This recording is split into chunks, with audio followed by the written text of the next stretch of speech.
Will the Bengals make it 2 in a row this weekend, hosting the Seattle Seahawks before the bye week?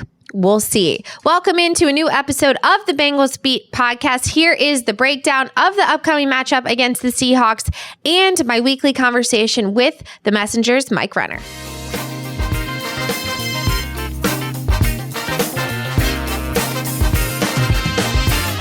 What's up, everyone?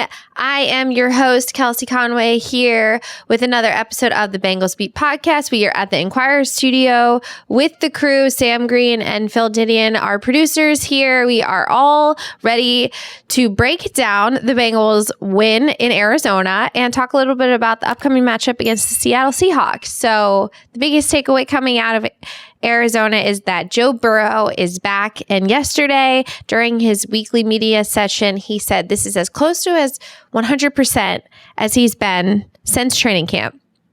And he looked it against the Cardinals, and the Bengals desperately needed that win, and they got it. And not only did they win, they looked like the offense you expected them to be all season long before Burrow suffered that calf injury. So a huge boost in the locker room around the team after that win, because it felt like everybody almost could like breathe again, and they got a new sense of life in them, because with Joe Burrow healthy, this team is a different team. And it's not to take anything away from all the other players, but with Joe Burrow healthy, you think this offense can score 30 points a game. And that's what they're going to need to do if they want to get to where they want to be at the end of the season. And that is playing in the postseason, because if you're looking at what Miami, Buffalo, some of these teams in the AFC are putting up, you got to score 30 points to hang with them. So Burrow looked fantastic. The Bengals offensive line played really well in Arizona.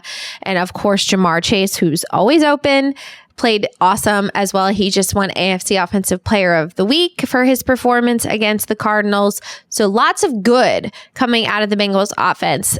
A lot of things to improve on the defensive side of the ball. That's still the biggest question mark for this team. They're allowing a lot of explosive plays and just some plays that you've seen them make in years past. And Lou Anarumo said yesterday the biggest takeaway is that Jordan Battle is going to start seeing some more time. So you're going to see the Alabama rookie who, when we get to our chat in this episode with Mike Renner, the Messenger's draft analyst who knows a lot about Battle and what he did at Alabama, he'll get into a little bit more detail on what to expect.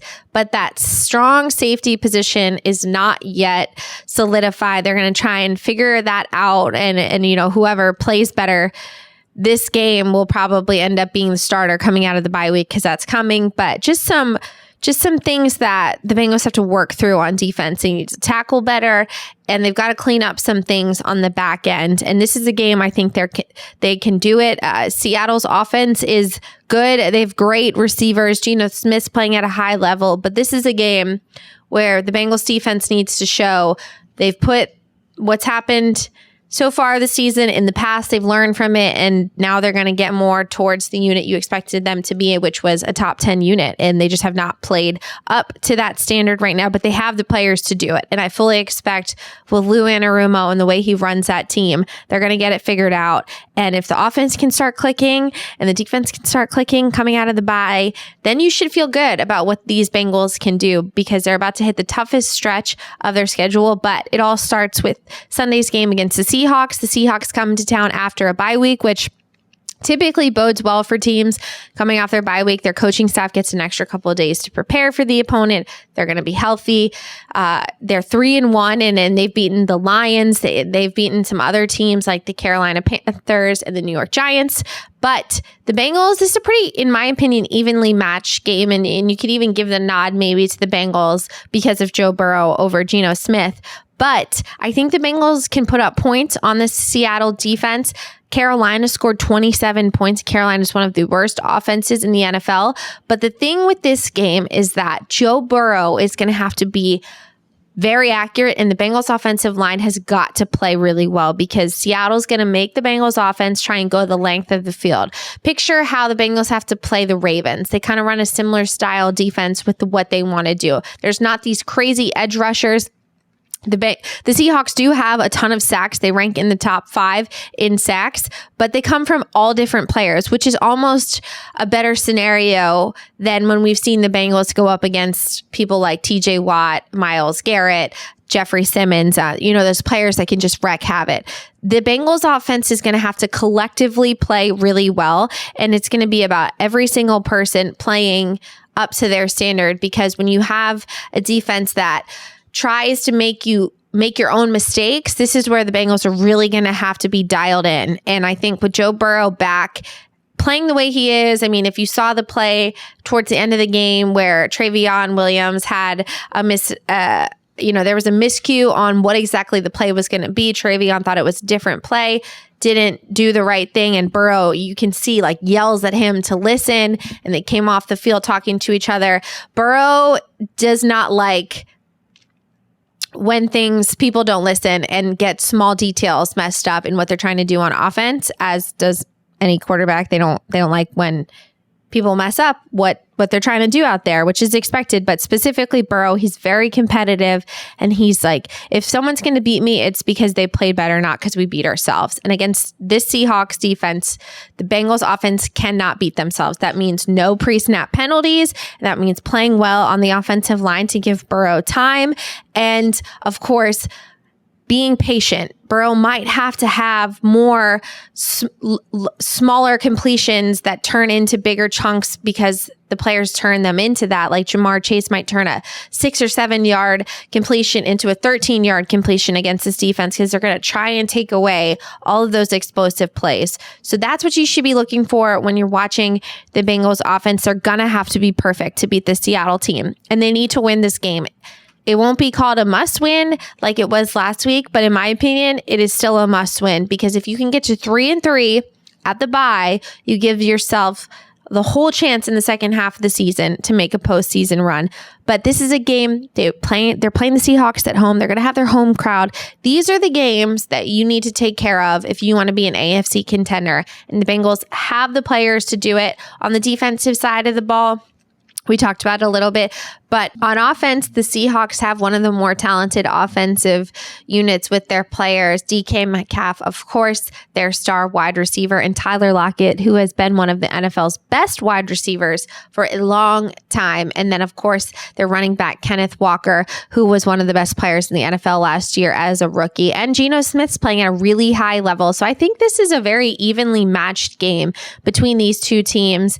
And as I mentioned, with the Seahawks coming off of a bye, they're going to want this one. And so the Bengals are going to have to play really well on the defensive side of the ball, specifically against Tyler Lockett, who I think can just make defensive coordinators so mad because he's so good and can turn plays into 50-yard gains if you're not tackling the right way. And, he's just been really good. So I think Tyler Lockett there is kind of the player that this defense has to make sure that they shut down, because I think they'll do a good enough job on DK Metcalf. But Tyler Lockett, how they move him around, play him in the slot, I think he's their key on offense.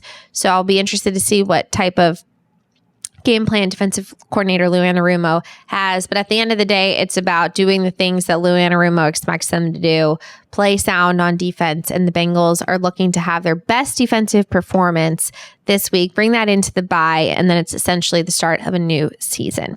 So that's just some thoughts on this upcoming game against the Seahawks. And for more on what you saw from the Bengals last week and the upcoming matchup, here is my conversation with the Messenger's Mike Renner. Is it week 6? Happy week 6 to you, Mike. Week 6 already. Man. I feel like it feels like it's gone by. Well, before we get into serious talk, I would like to ask you, since it's fresh on my mind, what are your thoughts on Travis Kelsey and Taylor Swift? Because I just read that she's apparently going to be at his game on Thursday night. I think it's fake. I don't think it. I mean, I think it's so as someone who's somewhat familiar with the reality TV world, to me, it's like a reality TV relationship where you're like, you have like a vested interest from both sides to want to keep this going, to like want to keep whatever ruse it is, because like their fan bases. You think about the NFL fan base, Travis Kelsey fan base, Taylor Swift fan base. They're like the Venn diagram of those two has like such a small sliver of overlap. And so you're getting Taylor Swift has a bunch of new people getting exposed to her and her music and vice versa. Travis Kelsey, the NFL, has a bunch of new people getting exposed to the NFL. Now you can't look at it. You can't go anywhere without Travis Kelsey being on a commercial. And it's like, that wasn't going to happen unless Taylor Swift was here. So I think it's like a convenient thing, but if you're to tell me that like they're, in love, like it wouldn't surprise me if they've never like even kissed at this point. Well, since you brought it up, to our listeners that do not know, talk about I didn't want to like introduce you to that because you're so much more than a reality TV star. Thank you. But for the listeners that don't know what show you were on, here's the floor. I was on The Bachelorette in 2018. I got 2 roses. I got sent home. I got less camera time than Taylor Swift gets on a normal Sunday Chiefs game. So it was a cool experience, but that was the extent of my reality TV stardom. What made you decide to do it? Were you actually looking for love, or were you looking to get your name out there? I was actually just a fan of the show, and I was just looking to like be on the show, and I was looking for love. Yeah. Like there are better places to look for love than in a house with 29 guys and 1 girl. But it was fun. It was like interesting. I went on because I was a fan of the show and just wanted to see what it was all about. And now, honestly, I'm not a fan of the show after going on. They're not like not a fan of the show, but it's just like it lost the magic to me seeing how the sausage was made. How fake is it? I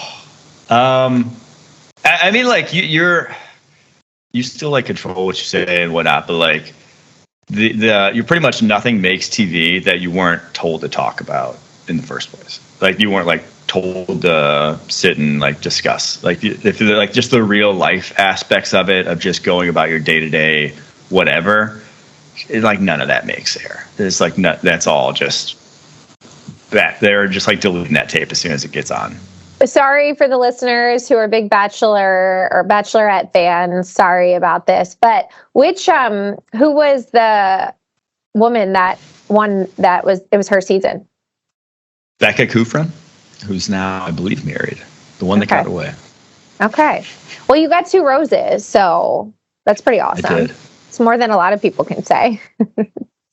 Yeah, it was, I probably didn't deserve 2, though. I didn't actually even talk to her the first night, so don't know how I got one. Well, for more conversations about Mike and his time on The Bachelorette, we can get to that at another time because most of our listeners here are here to hear about the Bengals and, of course, the NFL. So a win, we haven't been on the podcast talking about, well, they did beat the Rams, but it almost felt like that didn't even count because of just how much of a shell Joe Burrow and the offense looked of themselves. And I texted you on Sunday and I said, are the Bengals ... back? Thoughts on the win in Arizona, Joe Burrow, the offense, and what you were able to see from the team? Yeah, it was actually, I think, the first Monday all year. I was like, let me watch this tape. I was excited to watch this tape. And now, caveat being, not a great football team they played, obviously. Like, they were a 1-4 team. You're supposed to look like this, right? So that's like, good start, yes, but some very encouraging signs. Biggest one, Joe Burrow could move. Like if you had told me before, if I had never heard that Joe Burrow had hurt his calf or whatever, I flip on that game, I would never have known. He was moving around. He had that 360 spin in the pocket. They called up like a few other and some actual rollouts in this game, a few like deep drops where he then had to climb the pocket and deliver balls down the field. And honestly, like the throw to Chase, the deep ball, that was one of the farthest throws like of Joe Burrow's ever made. Career. Yeah. Yeah, that thing was actually had some heat. Like that was not something he was doing weeks 1 through 4, right? He just flat out was not stepping into throws like that and putting some sauce on it. And so great to see. I mean, that like maybe he still has some ill effects from it, whatnot, but they're at least running their offense. They can run the whole offense. And I think the other thing that I really liked that I saw from this offense was, and obviously, like they had to adjust, no T. Higgins. I think their game plan of not only featuring Jamar Chase and just saying like, hey, we're going to feature him in the offense, but also when he wasn't featured, they used him as a decoy a lot, whether it was singled up on one side by himself with 3 wide receivers on the other side, or when he was on their side with like a couple wide receivers, they had him running either fake bubbles or screens and stuff to that side where it was like we're having him come out in motion and like faking it to it where defense had to have their eyes on him, right? Like, so they were using him, whether he wasn't getting featured, he was obviously featured a ton, they were using him as a decoy for other people in the passing game that I think when T. Higgins was around, and obviously like they're going to be better when T. Higgins is back, but like when T. Higgins was around, there wasn't that to the offense. He was kind of just another guy in the progression, right? It wasn't like a, hey, let's get the ball to Chase. Yeah. It's like, as I said, I think I said last week, he's not always open, but even when sometimes when he's not open, he can make plays. Like Jamar Chase is that good enough guy that you just can go to him, feature him until they make you stop featuring him, right? Like you get him the ball until teams make you stop getting him the ball. Then you go elsewhere. And I love that they did that in this game. Yeah, I mean, 19 targets, that's a lot. And you don't expect him to get that many targets every week, but you know, don't mess up what's working for you. And right now, like I would love if the Bengals, even if T. Higgins is back this week, I mean, he still might not be himself. He's got a broken rib. You know, how much does that factor into it pain-wise? Don't just feel like you have to spread the targets out for the sake of spreading the targets out, because if it's working, Tyler Boyd, I know you got to find ways to get him and see the ball, but I love what you're saying and just like keep feeding him. I think about how like every Rams game last year and the year before, I mean, Cooper Kupp probably had at least 10 to 11 targets. And there's a lot of similarities between those two and the way they play the game. So, I mean, I think you're looking at like at least, 10 to 15 targets for Jamar Chase per game. It's not unrealistic to think that that is what the Bengals should do.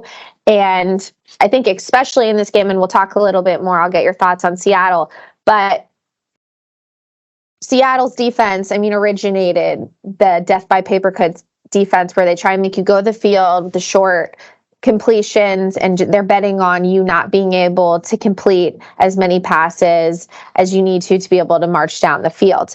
This is especially where Jamar Chase, they might not give up that 63-yard deep yard pass, but he's so good with his yards after catch and just making people miss that even if it's taking, slant routes, 10-yard slant routes and turning them into 13, 14-yard gains because he can break 1 or 2 tackles, I think he's still got to be a huge part of this game. And just because he had his big game doesn't mean and T and Tyler are back this weekend. Like, don't just spread the ball around for the sake of spreading the ball around, right? 100%. And you hit the nail on the head there with like the post-catch ability. It really is like Jamar Chase and then Boyd and Higgins are like, it's a different level of what he can do with the ball in his hands that if you are going to, and like, I don't think they really switched up their game plan too much. Like it truly was, if Joe Burrow wasn't able to move and wasn't able to sling it down the field, you lose a lot of big plays in that game, right? Like you lose the deep ball to Chase touchdown, you lose the scramble drill to Chase. I think both of his touchdowns were kind of scramble drills to Chase. Mm-hmm. Like losing those could have been the difference in the game. Like if Joe Burrow couldn't move and couldn't like push the ball on the football field, we are probably still talking about the same offense we saw like the past couple of weeks because that's just, they didn't really change up much of the game plans outside of that. But I do just think that Jamar Chase is just like, that's where he's going to thrive, is those plays. And so getting those back is going to just take this offense back to where, back to where it was. I feel like in some ways, coaches try to make it more complicated than it needs to be. Like, I think about Dallas, for example, right? There's so much talk right now about why they're not using CeeDee Lamb enough. And then you hear the coaches say, we need to use him more. And it's like, how is that even a thought? Like, how is that not at the top of your game plan? We need to use this guy as much as possible. And I know certain coverages and schemes allow for different things, but it's just kind of mind-blowing to me when coaches, offensive coaches, their best receiver, they come out of a game, they're like, yeah, we need to use him more. It's like, well, why? How is that even a question? Well, I mean, that's kind of what separates the good play callers from the bad ones, right? It's like you go watch a Rams game, and you already brought it up, but like they're scheming. Some of their plays have no one else but go to Cooper Kupp, right? It is everything is the scheme is to put enough window dressing to get Cooper Kupp a one-on-one, and it's like because he's your best guy, because he's going to win those. But a head coach doesn't really get credit when that's the case, right? Like the play caller doesn't get credit when it's like, oh, our best player won a one-on-one. Where like that's not good scheme, right? But it kind of is. It is good scheme when you have good players and you're featuring them. But they get credit when their route concept freed a guy open to a wide open play for their quarterback, and then it's like, oh wow, look at that scheme. That was perfect. So I think there's kind of this inbuilt. I mean, everyone's kind of selfish. Like everyone's going to do what's in their best interest. There's like this inbuilt decision making that kind of pushes play callers, pushes offensive coordinators to wanting it be the scheme that's the thing that's getting guys open and not necessarily the players. But as we've seen time and time again in the NFL, it's the teams that put their best players, their elite talent, in a position to succeed. Those are the ones that usually are the most consistent offenses. Well, I have a couple of thoughts before we move on to the next topic. Joe Burrow said yesterday in his press conference to us, this is the closest he's felt to being 100% since training camp when the injury originally happened. So very encouraging news. He thinks he's almost back to 100%. All the Bengals need to do is win this game. He doesn't suffer a setback. That's the most important thing. His calf cannot suffer a setback. Then you have 10 days, a bye week, 10 days for him to really get that thing 100%. And then you're going to play the 49ers, which is going to be a tough game. But, you know, things happen, miracles happen, and they could win that game.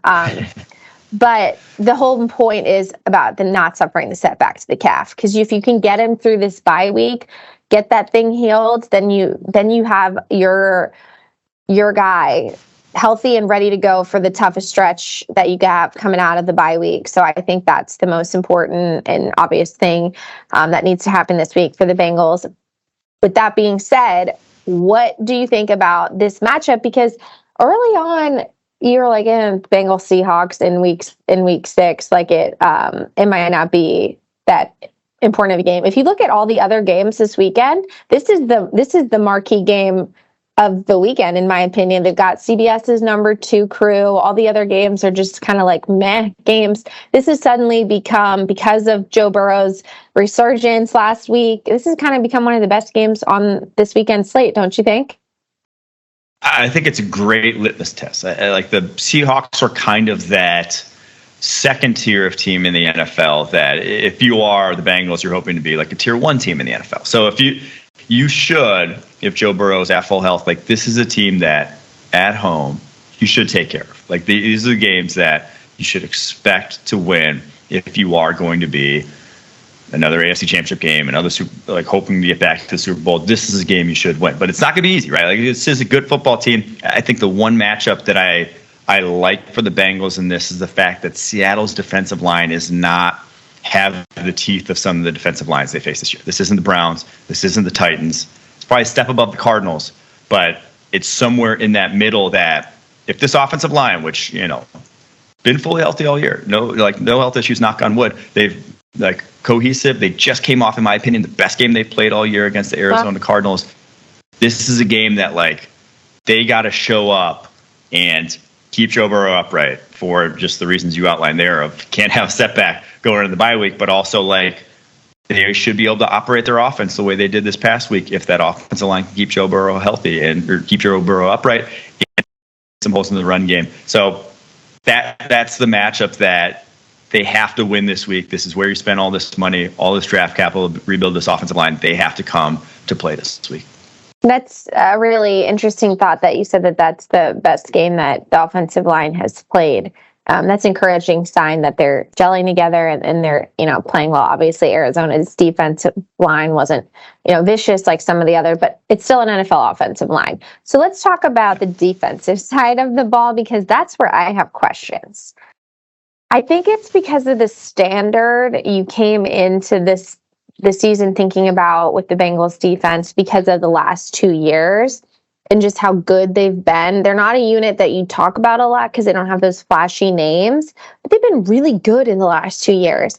And I think everybody just assumed that coming into the season, only losing Vaughn and Jesse and getting everybody back, like everything would be A-okay. But it sure seems like the youth of the secondary, whether it be DJ Turner, who actually had a fantastic game, in my opinion. I know you've been high on him, but the youth of Cam Taylor-Britt, Dax Hill, DJ Turner, and Nick Scott, he's not young, but new into this defense. They've given up more explosive plays in the first 5 games than we saw them give up almost all of last year. Do you think the issues going on with the Bengals can be corrected on defense, or do you think it's kind of based on the fact that personnel-wise, and this is just kind of how it's going to be without a better, strong safety and that veteran leadership? Yeah, I think you're just seeing kind of the fact that you took a step back from a talent perspective, that you're not as veteran as you were a year ago. So you're just going to have some inconsistency. Like even Cam Taylor-Britt's been just a little up and down, even though I'm a fan of his game. Like he almost gave up a real big play early on in that game to Marquise Brown. And then, when you don't have Cheeto, it kind of has this trickle-down effect to where, you have Jalen Davis on the field and he's giving up a touchdown. Like you're kind of, yeah, like you're just, you want to be like the whole why they were so good was they just had no weaknesses in that secondary for the past 2 years, and like no real weak links, no glaring weak links. And now when you kind of just chip away a little bit, it's defense is a weak link sort of proposition. The teams are going to attack your worst corner. They're going to attack your worst defensive lineman. They're going to attack your worst linebacker. Like if they have a guy that is an issue, you're going to go after him. And so I think that's more what you're seeing with some of these big plays, is that you just don't have the consistency on the back end that you once did. One more question for you on the Bengals defense, since how fresh this person's tape is probably on your mind. Yesterday, Lou Anarumo said that Nick Scott and Jordan Battle are going to basically split time. Like you're going to see Jordan on the field in the game against the Cardinals. He came in for a series and Nick Scott was on the sideline. It wasn't injury related. Lou said, I just wanted to get him some reps. Jordan's earned the right to get reps in a game. What should our listeners know about Jordan Battle and what he can be in Lou's defense, knowing that the scheme and what Lou wants from his safeties? I mean, he's a lot like Von Bell was, truthfully. Like that, he's closer to that than he is to Jesse Bates, if we're going like comps to Bengal safeties. Like he is more of a box guy, comfortable around the line of scrimmage, fantastic tackler. I think he was one of the most consistent safeties in this draft class, which I can see why you would want to get him more snaps, because again, I just talked about the inconsistency sometimes of these guys in the secondary. I'm not sure he's going to make a ton of splash plays. Like he's not a high-end athlete per se, but I mean, he's a 4-year starter at Alabama. Like I started as a freshman for Nick Saban, which like he doesn't put guys out there as a freshman unless they know that scheme inside and out. So not surprising that he would pick up the playbook this quickly and start to usurp some snaps here, because that's just who he is. I think he's a guy that when you put him on the back end isn't going to range and make plays, but I think you want him around the line of scrimmage. And I think they even blitzed him some this past week. I think he had like an impact play as a blitzer that they could use, right? They could use a guy that's a little more versatile around the line of scrimmage right now.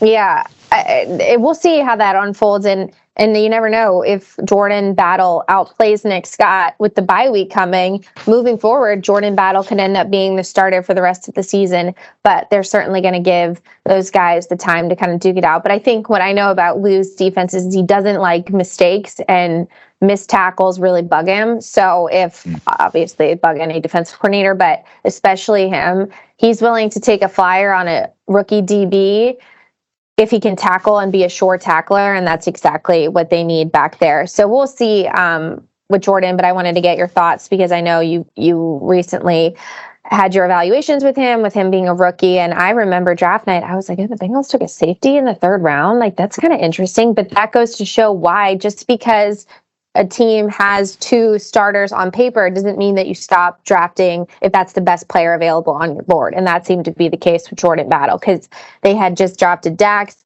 just signed Nick Scott, and you said, the Bengals are taking a safety in the third round. Like, that's interesting. But that goes to show why the whole BPA thing is like what teams do. Yeah. And like I said before about the back end of the defense, they're going to attack the worst guy. And so like when you have, so if one of the safeties did get hurt and you didn't have a Jordan Battle, man, you'd be SOL. You're having to really protect someone then. And what they've done in the whole Lou Anarumo era is make sure they have no liabilities. So like do whatever it takes to make sure that no one is a guy that can be attacked. And I don't think Jordan Battle, I wouldn't worry about him going out there making boneheaded plays and being a guy that's going to get picked on. That's probably a sigh of relief for those who, don't know that about Jordan, but just see a rookie out there. So definitely wanted to get your thoughts on that. Before we head out, I want to get you have a podcast, another podcast. So if you like Mike, listening to him talk about the Bengals, good news, you can get him daily. Would you like to talk a little bit about your podcast that you just launched? Yes. It's called Renner Ranks. It's on the Locked On Network. You can find it anywhere you find podcasts, but it's not going to just be about the Bengals. It's going to be it's going to be a little more lighthearted than my analysis here. We talk about, it's a daily rankings podcast. It's going to be a lot of player evaluation focus because that's obviously with my job. I do draft, I do rookies, I do like rookie contract guys. So it's going to be a lot of that, but then also some lighthearted stuff and going to have a lot of guests and friends in the industry. So it should be fun. Well, I look forward to listening to it, and be sure to check that out. Mike's analysis and good drafts and NFL commentary doesn't just stop at the Bengals. He keeps all of that for us on this podcast, right? But looking forward to chatting with you next week, bye week. So I was thinking that we could maybe get into some of your further draft thoughts, knowing that they'll have played 6 games at that point. Maybe you could potentially have some fits in mind, and we can, talk a little bit more about that. But really wanted to get your thoughts on the upcoming game against the Seahawks and the performance from the Bengals last week. So as always, thanks so much for joining me, and looking forward to talking to you next week. For sure. All right. Thanks for tuning in. We'll talk to you guys next week.